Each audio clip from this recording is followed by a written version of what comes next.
क्योंकि supreme court ने बहुत स्ट्रांगली उनको बोला कि ये इन्वेस्टिगेशन जहां दूर ये 4 SHO जो एक्यूज हैं वो घूम रहे हैं, सरेआम थ्रेट कर रहे हैं और घर वालों को परेशान कर रहे हैं, उसके बाद भी आप अरेस्ट नहीं कर रहे और आप ऊपर से आए हो CBI इंक्वायरी नहीं होनी चाहिए।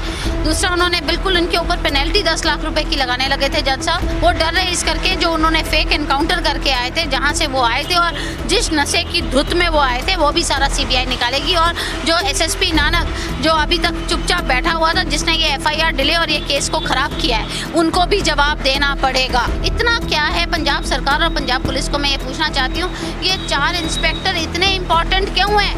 कौन से ऐसे राज हैं जो ये इनको पकड़ने से तुम्हारे निकल जाएंगे जिसकी वजह से आप इनको बचा रहे हैं? मिस्टर कर्नल बाट मामले में आज सुप्रीम कोर्ट में सुनवाई हुई है और जिस तरीके से पंजाब हरियाणा हाई कोर्ट का ऑर्डर था उसको चैलेंज किया गया था। हमारे साथ कर्नल बाट की पत्नी रितु बाट जी हैं। रितु मैम, अगर आपसे जाने तो सुप्रीम कोर्ट में आज किस तरीके से सुनवाई हुई है? कि सुप्रीम कोर्ट आज जज साहब ने जिस तरीके से मोडगिल सर ने हमारे हाई कोर्ट में उनको चपेट लगाई थी, इसी तरीके से आज ये 4 एक्यूज को भी आज सुप्रीम कोर्ट से भी एक बोलते हैं जिसको बहुत तेज़ी से झटका लगा होगा, क्योंकि सुप्रीम कोर्ट ने बहुत स्ट्रांगली उनको बोला कि ये इन्वेस्टिगेशन जहां दूर ये 4 SHO जो एक्यूज हैं वो घूम रहे हैं, सरेआम थ्रेट कर रहे हैं और घर वालों को परेशान कर रहे हैं, उसके बाद भी आप अरेस्ट नहीं कर रहे और आप ऊपर से आए हो CBI इंक्वायरी नहीं होनी चाहिए। उन्होंने बिल्कुल कहा हाई कोर्ट के ऑर्डर बिल्कुल सही है, क्योंकि ये जब हाई कोर्ट ने ऑर्डर दिए थे कि SSP रैंक का ऑफिसर इसको इंक्वायर करेगा, तो SP रैंक का ऑफिसर क्यों इंक्वायर कर रहा है? दूसरा, उन्होंने बिल्कुल उनके ऊपर पेनल्टी 10 लाख रुपए की लगाने लगे थे जज साहब, और दोनों जजेस ने बहुत स्ट्रांगली इस केस को अपोज किया और बोला कि we are not letting you withdraw the case but we are dismissing the case. तो केस की जब सुनवाई हुई तो कोर्ट की तरफ से और कुछ भी कहा गया है कि कहा गया है कि एक इंक्वायरी CBI ही करेगी और इन्वेस्टिगेशन वहीं पर होगी। उन्होंने क्लियर बता दिया है कि ये CBI ही इन्वेस्टिगेट करेगी और ये प्लीड को डिसमिस कर दिया गया। क्या उनको डर है कि कहीं ना कहीं CBI अगर इस केस की जांच करेगी तो कहीं ना कहीं सच जो है वो सामने आएगा? जी बिल्कुल, अगर CBI इंक्वायरी करेगी, अगर हम भी देखो, ये एक दुर्घटना जो हुई थी उसमें ये जो 4 एक्यूज हैं, ये इंस्पेक्टर 4 और प्लस जो उनके कांस्टेबल्स थे, और दूसरे साइड मेरे हस्बैंड और मेरे बेटा है, तो क्वेश्चन इज हमारे इन्वेस्टिगेशन में तो उनकी भी इन्वेस्टिगेशन होनी है ना। जब हम नहीं डर रहे तो वो किस लिए डर रहे हैं?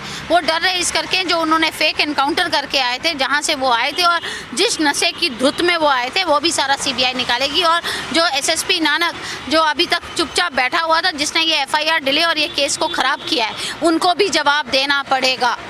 मैम, आपको लगता है कि जब CBI जांच करेगी तो सच जो है वो सामने आएगा और आप लोगों को इंसाफ मिल पाएगा? जी बिल्कुल, सच आएगा सामने। बोलते हैं ना, सच के भगवान के घर में देर है अंधेर नहीं है।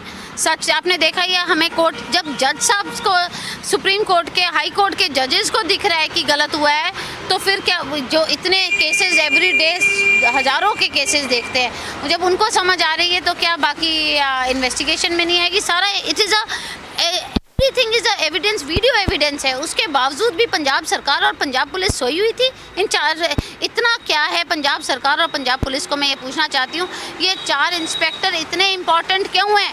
कौन से ऐसे राज हैं जो ये इनको पकड़ने से तुम्हारे निकल जाएंगे जिसकी वजह से आप इनको बचा रहे हैं? पंजाब हरियाणा हाई कोर्ट का ऑर्डर था जिसको चैलेंज आज सुप्रीम कोर्ट में किया गया था। सुप्रीम कोर्ट ने डिसमिस कर दिया है। लगता है कि इंसाफ अब मिल पाएगा आपकी फैमिली को? बिल्कुल इंसाफ मिलेगा और हम इंसाफ के लिए आखिरी दम तक लड़ेंगे। तो बिल्कुल ये नीतू बाट जिन्होंने खास बातचीत की। दिल्ली से कमल कुमार कंसल।